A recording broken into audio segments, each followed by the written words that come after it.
Hey guys, welcome back to another video. Today we're going to be doing another sketchbook tour because I finished this one a lot earlier than I thought I was going to finish it, because this sketchbook was the closing weeks of the masterclass that I was talking about last video. So if you want to hear a little bit more about that and the type of work that I was doing, check out that previous sketchbook tour video where I did some sketches for the assignment that I was doing in that class. But the reason why I have this sketchbook here, which was the previous sketchbook that we looked at, is because this current sketchbook that I just finished actually starts in this one with these last pages. So there was an assignment that I had to do where I had to write a short story in the form of 3 illustrations, a short 2-page comic spread, and some storyboards as well. So here I was writing what type of story I wanted to illustrate, and I have some short story ideas right here. A fisherman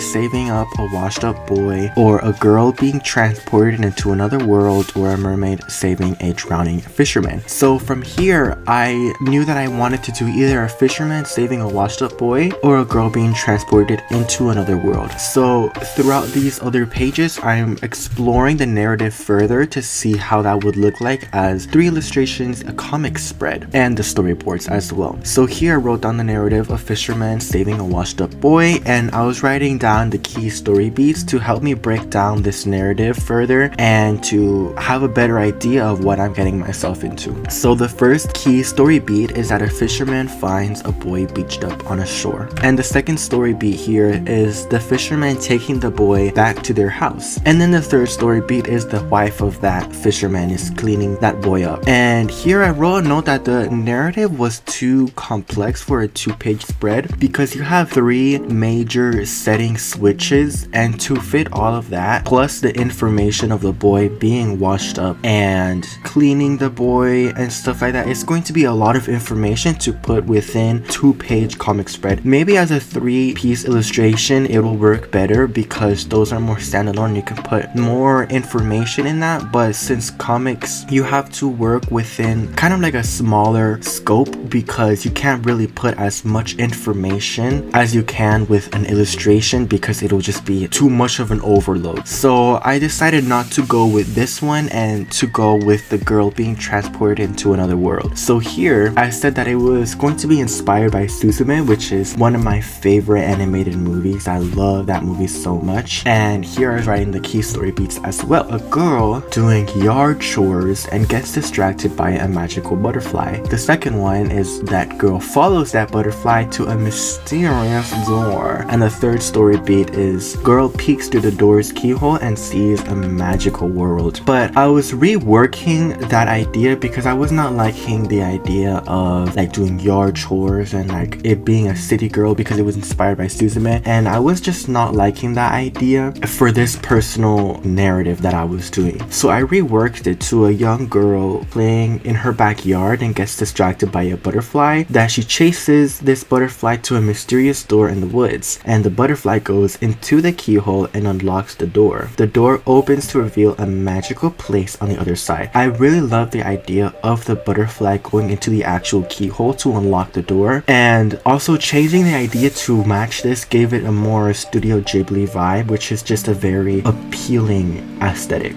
But from here I reworked it even more, so it, instead of the opening shot being a young girl playing outside, I'm going to change it to a young adult being bored. This changes the mood and the theme to cover escapism within young adults, and I feel like this is such an awesome story to explore because I feel like a lot of young adults, myself included, can find themselves daydreaming about a world without as much responsibilities, and I feel like it's better to have it as a young adult because it can play into some coming of age themes and how that looks like with a person who suffers with escapism. And I wanted to show that in the story and to also explore themes of how escapism really is not that good because, you know, you lose touch with what you have. So here I wanted to explore daydreaming shots because it's going to be a bored young adult, and I wanted to show that she was bored by having her daydreaming. And the way that I was going to do that, I have like a little demo here of her daydreaming. This is like the daydream and this is the real world, and obviously you can tell that the real world is, you know, her house. It's just a normal house and the daydream is super crazy. But to further make that separation more distinct, I had it so that the real world was very warm colors and the daydream was very cool colors. So you have that distinct separation between the two temperatures of colors, and it makes it easier to understand. So from here, since we already know the type of story that we want to get into, I went into exploring it even more.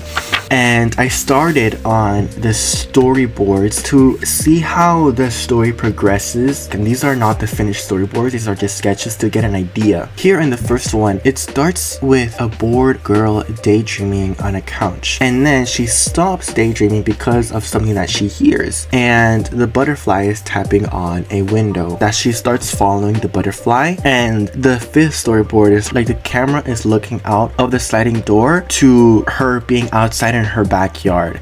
And I thought it would be an awesome opportunity to have that visual storytelling with her backyard being very neglected to show that she does not have an interest in maintaining it, to communicate her relationship with her real life responsibilities and how they are neglected. And then it goes on to a more close in punched up shot of her going through some bushes and chasing the butterfly some more, and she goes deeper into the backyard and it transitions into the woods, and she emerges from some bushes to reveal this magical door that is just sitting in the middle of a pool of water, creating like ripples, and it's glowing, and the butterfly is leading her to this mysterious door. And the ninth storyboard is the butterfly going into the keyhole, and then the door unlocks and the girl grabs the door handle, but she's like shaking to show that she is nervous, like what in the world could be behind this door, you know? And then the door blasts open intensely, and it has like impact frame here to show how intense it is. And the butterfly Nutcracker Knight opens the door and the girl is startled and she's like knocked back and stuff like that. And I thought it would be cool to have like the guy who's standing out of the door to have like butterfly motifs to kind of hint that the butterfly that was leading her through these backyard to the magic door was him. Between this shot and this shot, I was going to place a transition shot of the girl looking up at the knight, reaching out her hand, and then from there is like the ending shot of the hands coming close to each other. And here I wrote a little note: when designing the Nutcracker character, illustrations allow me to focus on material and texture and the overall grand nature, while comics and storyboards limit that but place emphasis and strength in the narrative and pacing. I wrote this note here because I wanted to see, just from my own understanding of both illustrations and comics, of how they would differ and how they would have their own strengths but also their own weaknesses as well, because this was part of an assignment, as I said earlier,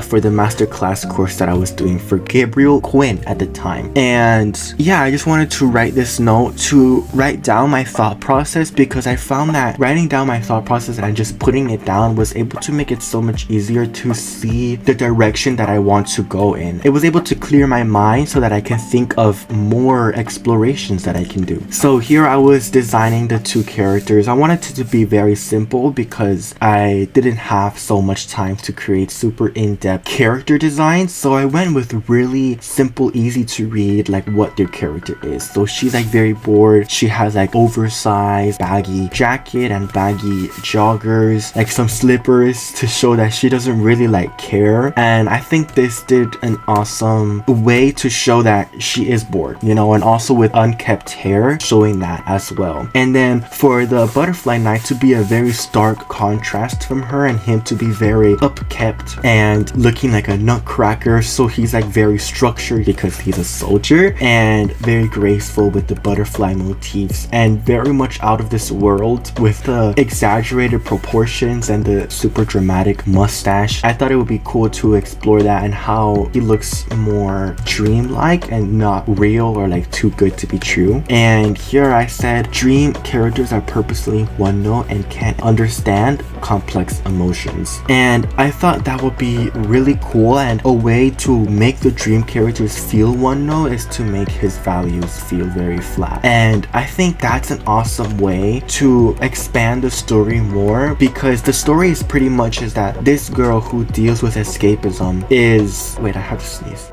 Okay, excuse me. This girl who deals with escapism, she follows this magical butterfly and she gets pretty much transported into her daydream, right? Where she's like longing for love and partnership in her life, and she gets met by this handsome fella. And I wanted it to feel very dreamy, and I wanted to show how daydreams is just a daydream, right? It's not reality, and it will never really be reality, right? And you're escaping into something that is not of this world, and you're losing touch with reality. And as the story goes on, she finds out how this character is extremely one note, and everybody in this daydream world is very shallow and one note because they're made up of a dream, like a daydream. And she realizes this, and she realizes how it is not worth living in a dream, and how she has so much more to live for in reality. And that story kind of coming into fruition, and her coming into that realization of the potential and the possibility of what could be in reality. And yeah, it just, I don't know if that completely makes sense. It makes sense in my mind, it's just like explaining it is a little difficult, but I thought that would be an awesome way to show the effects of escapism, and to also show how escapism is a negative thing, because I feel like escapism can be glorified to some extent, but at the end of the day, it's not good. Here I was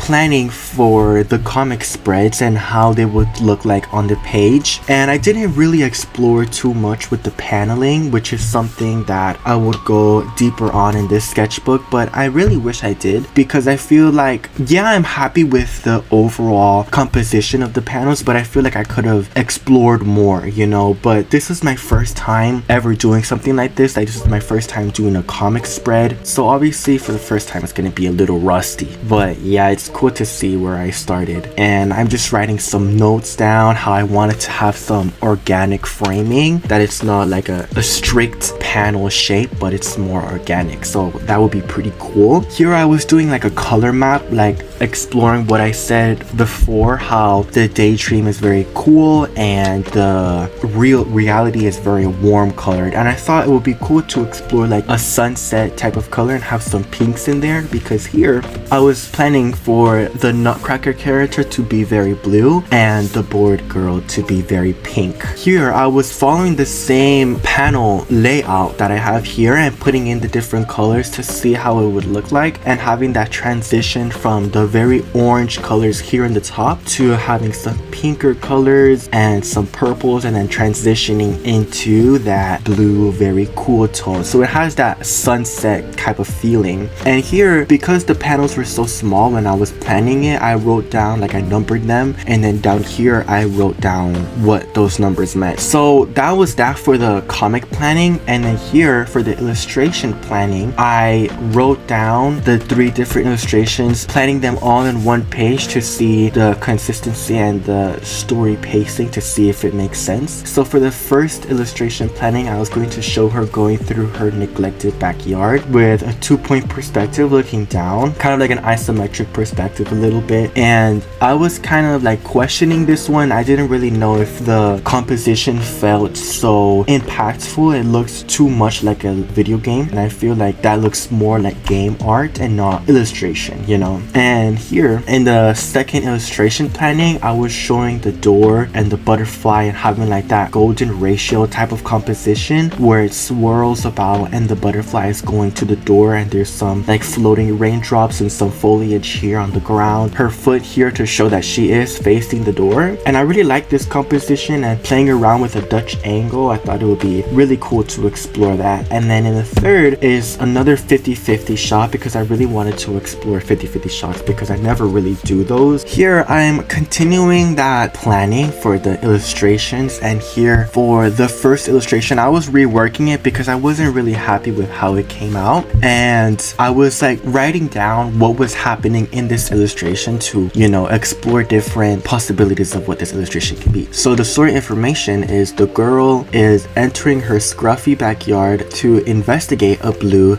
butterfly, and I was drawing some different compositions that I can explore. Here was like a back shot, so you're experiencing it with her, like seeing where this butterfly is going, and it's a good shot of the neglected backyard. And I wrote down here, girl is looking out from sliding door to see an eerie glow in her backyard. And I thought that would be cool because everything is going to be super warm tone, and you're going to have that very eerie blue color coming out from the center and having that butterfly there to kind of create that intrigue into the story and what is happening in this illustration. But I was planning for the second illustration further to see how it would look like, more polished and more finished, but I found that it made her look very determined, and it took out that aspect that she was like weary. So I put in a Dutch angle to make it feel more uncertain and to make it have that eerie presence to it. But I still found that with the camera showing her feet, like her shoes, and the door at a very ground level, I felt that it still gave that feeling of her knowing what is going to happen, you know? So I feel like having it at the bottom instead of over her shoulder, you're not really experiencing it with her, you're seeing what she is going to do and where she is going to go, not really experiencing the same emotion as she is initial shot.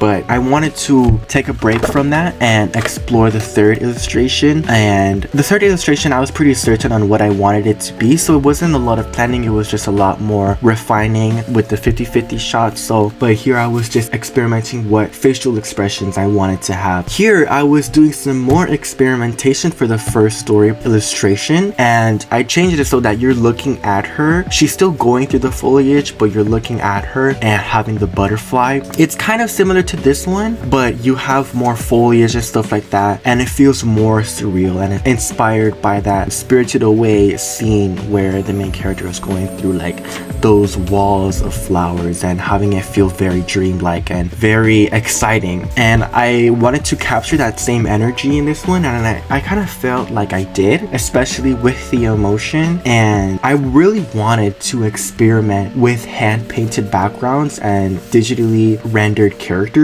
but for that to see the final outcome, you guys are going to have to wait until I make the video talking about the masterclass, because I did a lot of work for that class and I want to create separate videos for the finished product. And I wanted to show that information that she's entering from reality with the very warm colors and transitioning into this dream like with the glowing butterfly and the blue light emanating from the foreground, reflecting on the leaves, and also coming from the butterfly here. And this was really fun. I really loved painting traditionally. It's been a while since I painted traditionally, and it was just super refreshing trying this new method of working. And to see the final product, you guys are gonna have to wait until my video comes out. And for the second illustration, I did it that it matched more like the poster from Suzume, that she is walking up to the door. And then for the third illustration, I wanted to also have that same painted background, but because it's very character heavy, I'm going to do the characters digitally, so I was like, I might as well make this digitally and then use this foliage from here and this illustration and just collage it with this one to still have that traditionally painted feeling with the background, but having the cell shaded characters. But here was another assignment. I finished with this one, you know, the rest was done digitally, so for here on the sketchbook, this part is done. And another assignment was to create an impactful illustration, which was the last assignment for this masterclass. And for this illustration, I was like, darn, you know, I don't really know how to make this impactful, so I was just experimenting with what I wanted to do and writing down my ideas, like I said earlier, so that I can have a clearer mind space to come up with more ideas. So I was planning for this illustration, and here I wrote the overarching narrative, which was an introduction to the world of Retribution, which is a separate world that I was world building just as a side project. Retribution is a war between two sides, man versus machine. Between these two sides is a third party, Discordia, a secret organization led by Eris. Eris is pulling the strings on both sides. And between this war is a small civilization of people. These people represent Christianity in the middle of a raging war. The story of retribution is heavily allegorical with religious undertones. And I thought that would be really cool to include some religious symbolism and how that looks like in this world. So here I was planning more for how I wanted this illustration to look like and with the overarching narrative. So here I was going to have the two sides of the two different wars and the two different leaders of those two sides, and have Eris looming over the war and have a very large war scene here, but also have like a back shot of the protagonist representing that third party civilization that represents Christianity. And to show that it represents Christianity, I have like a little fish down here, which if you want to learn more about that fish charm and what it means, check out my previous video. But this is the world of retribution, not Nahar, but the symbolism behind the fish stays consistent throughout my work. But moving on, I didn't actually like that illustration. I felt like it didn't resonate with me completely, and I didn't want to create something that did not resonate with me personally and completely. So throughout this master course, I was kind of playing around with the idea of an alabaster jar illustration, which is in the Bible. As she stood behind at his feet weeping, she began to wet his feet with her tears. Then she wiped them with her hair, kissing them, and poured perfume on them. And Jesus said, "Your sins are forgiven. Your faith has saved you." And I feel like that is just such a beautiful interaction between this woman and Jesus to show the tender care that Jesus has for his followers. I think that is just something so beautiful to illustrate and something so beautiful to capture, and something that does resonate with me completely and gets me excited to do. And I wanted to play around with a sequential illustration with an abstract composition and have it focus on that tender, intimate relationship between the sinful woman and Jesus, because in the Bible it describes her as a sinful woman. And here, down here, I wrote down what the mood was to guide me to where I wanted the illustration to feel, and the mood is intimate and innocent and loving and comforting. So I continued exploring more and where I can get with that, and I got to this point where I really liked it, and like the sequence is starting here where she is pouring the perfume on his feet, and where it transitions here where she is crying on his feet and drying them with her hair, and the tears pull and go and lead your eye to this main point of interest where she is bowing down at his feet and he's looking at her with a loving, caring expression. And here is a very intimate shot where he places his hand on her head, and I wanted this to visually represent him forgiving her of her sins. And then here I wrote a process checklist to just make the illustration easier to keep track of, that I'm not getting lost in the sauce of a big illustration like this, because it's been like a while since I worked on a big illustration like this. And before starting the illustration, I wanted to do some value studies, character perspective, and some lighting studies. So here I was doing some perspective on a sphere which kind of helped me, but I don't know, I guess it was just like a little weird, you know? But I was trying to do some character perspective sketches, but I did not like how it looked at all. And when I was in a mentorship meeting with Gabriel, he sent me one of his previous lectures that he did on character perspective, and I watched that lecture, and I remember him telling the class that breaking the figure down into shapes that can be easily put in perspective and then adding onto it more, I put that into practice, and it was so much easier to show that perspective in the character and in the figure. Obviously this does not look like a person, it's just boxes and circles, but it really allowed me to get a better understanding of how characters in perspective look like. And then I was doing some value studies, and I asked him what are some helpful practices to do when studying values, and he told me to do notan studies, which is studies that only use black and white and capturing light and dark with those two values of black and white. So for the the first one, I started simple and did some fabric. It was really fun and really interesting to do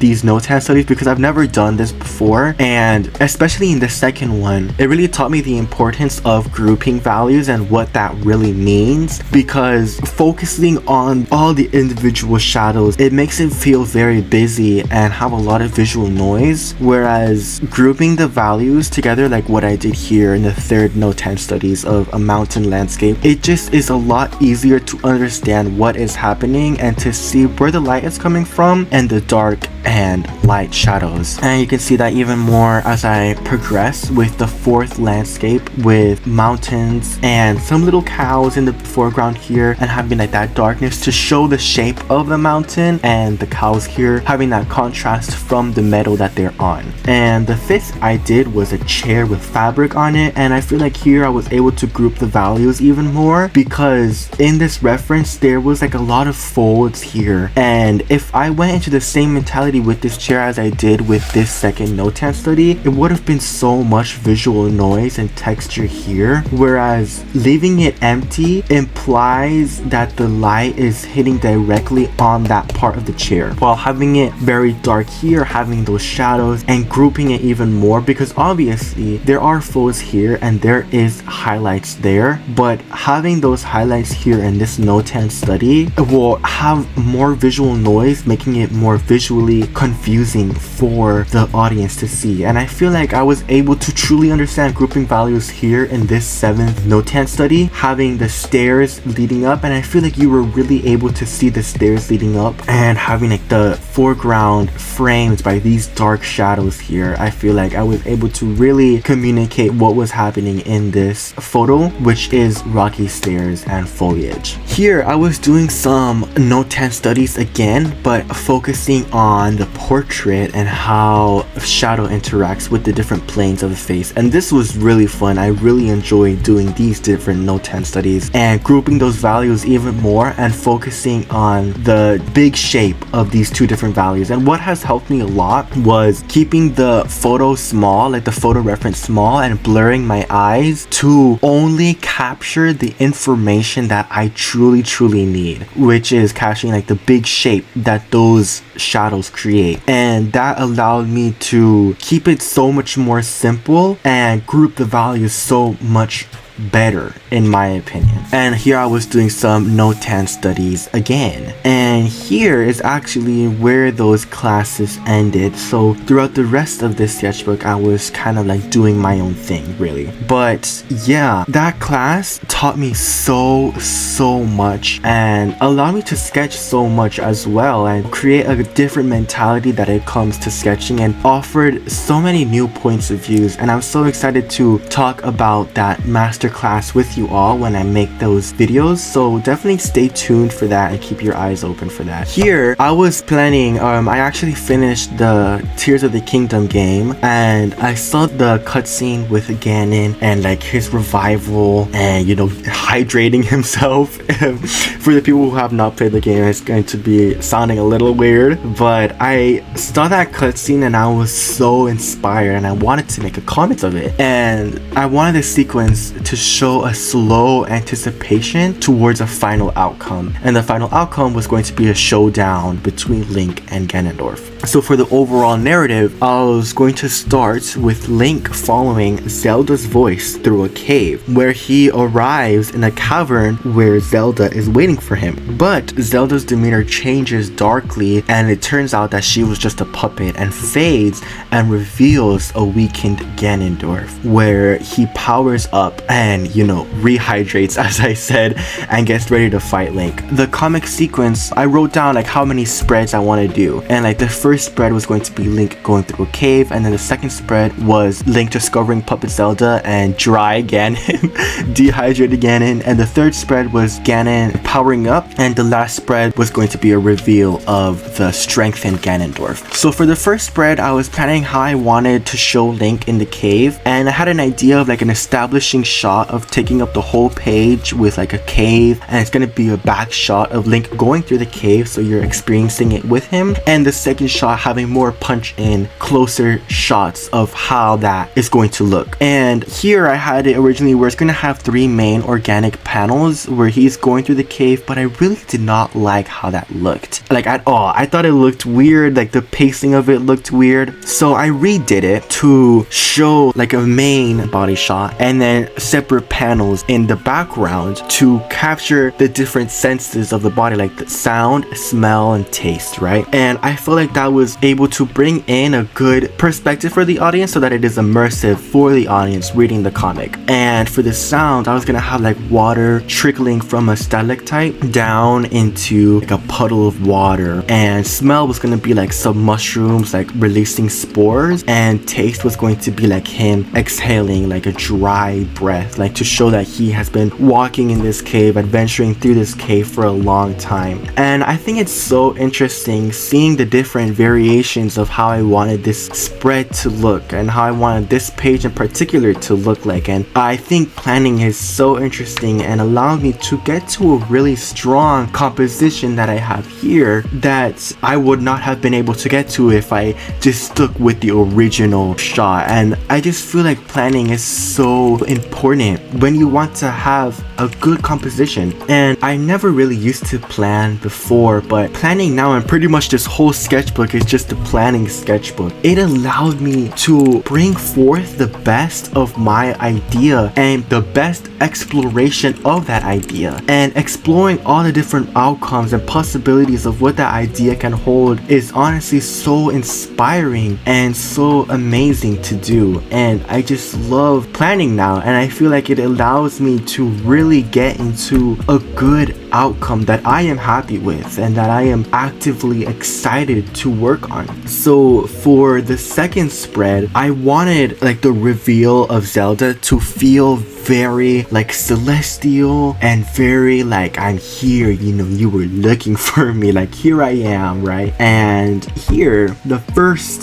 spread here, where it was going to be a full body shot of Zelda, her like floating in the air, and separate punch in shots that don't really follow like a distinct sequence, but it's just punch-in shots of like her eye, her mouth, and like her hands reaching out. But I changed the layout to arrange it in ways that look like wings to better communicate that divine celestial presence even more, you know, and to have a separate shot of her reaching out her hands. But I didn't really like that panel. I thought it looked a little weird and it didn't really serve a purpose, you know, so I changed it, the majority of the page, to just be a shot of her floating and having the main spread to follow that composition of the panels forming the shape of wings, and having that dramatic sequence of events that is taking place. And the events that is taking place is that reveal that she is a puppet. So like here in this spread, she's very celestial, but here her face like changes to have like a dark expression and a hand, like a mysterious hand, to show Ganondorf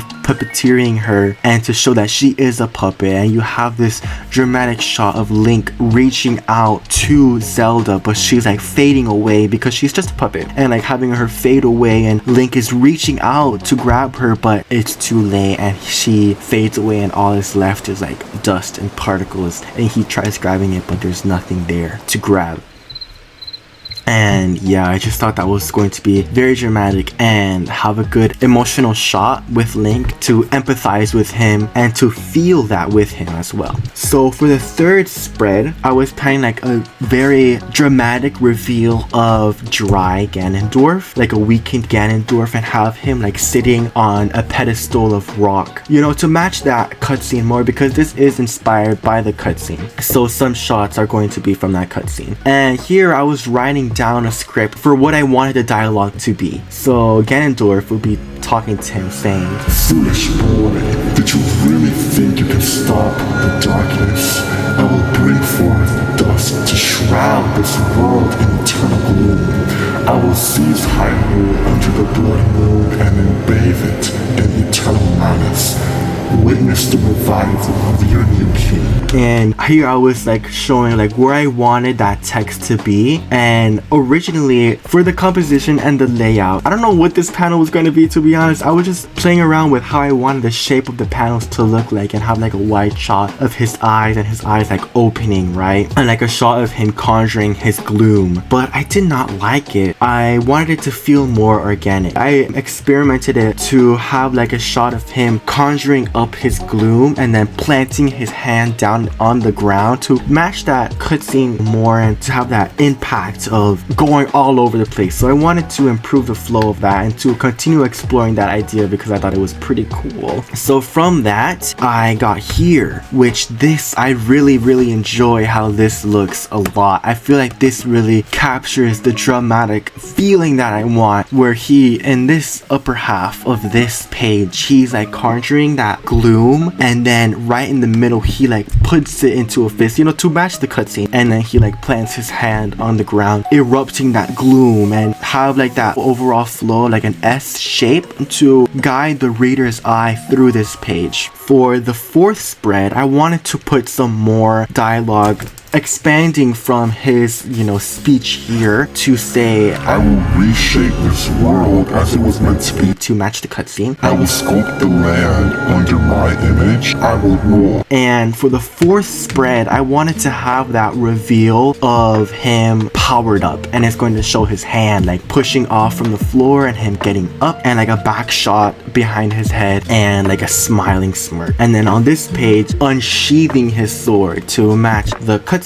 I really enjoyed how this spread comes out. I feel like it really has a commanding presence, and I just think it's so cool. And then for the fifth spread is a very easy spread, which is a punch-in shot of his face, and then the other page showing like a full body shot. Here is where it's really interesting, and I wanted to write down notes of what I learned as I was doing this comic, because this was a more extended comic, and I don't know if you can really see it so well, so I'll read it out to you. Always plan how the text is going to look through each phase of the drawing process. And I wrote that down because while I was doing the comic spreads, I was realizing like, wow, I don't really actually have space to input the text. It's going to be too busy, or I'm going to be losing out information from the drawing. You know, I can't get lost in the sauce of how the drawing is going to look. I have to be mindful of where the text is going to go. And another note is always be intentional in the style or art of the comic, and don't let it change in a way that feels inconsistent. And I think that's an awesome note, because I remember when I was doing the dry Ganondorf, I used a different brush, which here I wrote a note. Changing the brush for inking and line art changes the process of inking, thus changing the style it's in. Be aware of this when inking to avoid sudden changes in art style. So I used a different brush that has a lot more texture because I wanted to evoke a different emotion with that texture, having it feel very gritty, but I did not realize that it was going to completely change the process and thus changing the style that it was in. So those two notes are very important, at least to me, to make sure that I am consistent with the style that I am in. Use value and weight and line to emphasis distance and points of interest, which was really a good note for me to have, because the finish was just line art, and having all the line art to be the same weights and value is really confusing because you don't really know what is in the foreground and in the background. But having it in different values, having it lighter, immediately pushes it back more, because things with darker value will pop up more to you. Before starting the comic, plan for which art style I want the comic to be in. Do this to have a better understanding of the mood and presentation. So this is a good note because I didn't really plan for how I wanted the style to look. I kind of just winged it, you know? Like if I had a distinct style that I wanted to go through with this comic, I would have been able to experiment how much can I get from that style to evoke the most emotion that I want to evoke with this comic. And talking about what you're doing, a note note that I have here is to make sure that you're drawing something that you care about and are actively excited to explore all aspects of. And this is because comics take a very long time to do, and after the honeymoon phase and original excitement dies down, it can be really hard to commit. And I found that especially true when I was nearing the last couple of spreads. And it's not that I don't like Legend of Zelda. I love Legend of Zelda and I love the world, but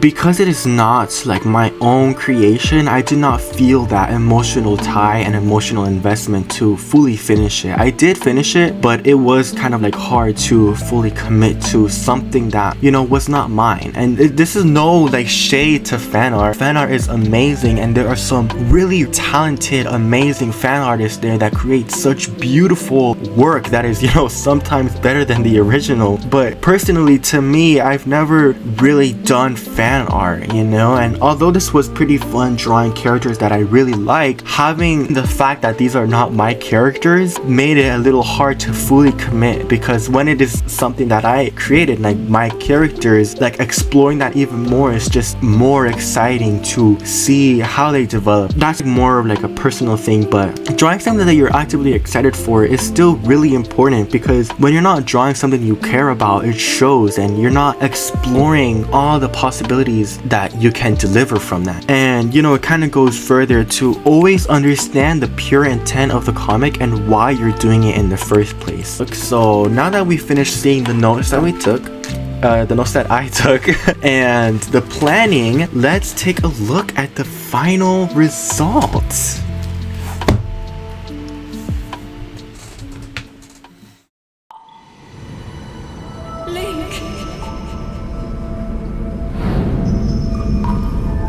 Link! You must find me.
Foolish boy, did you really believe you can stop the darkness? I will bring forth dusk to shroud this world in eternal gloom. I will seize Hyrule under the blood moon and bathe it in eternal nights. I will reshape this world as it was meant to be. I will sculpt the land under my image. I will rule. Witness the revival of your new king.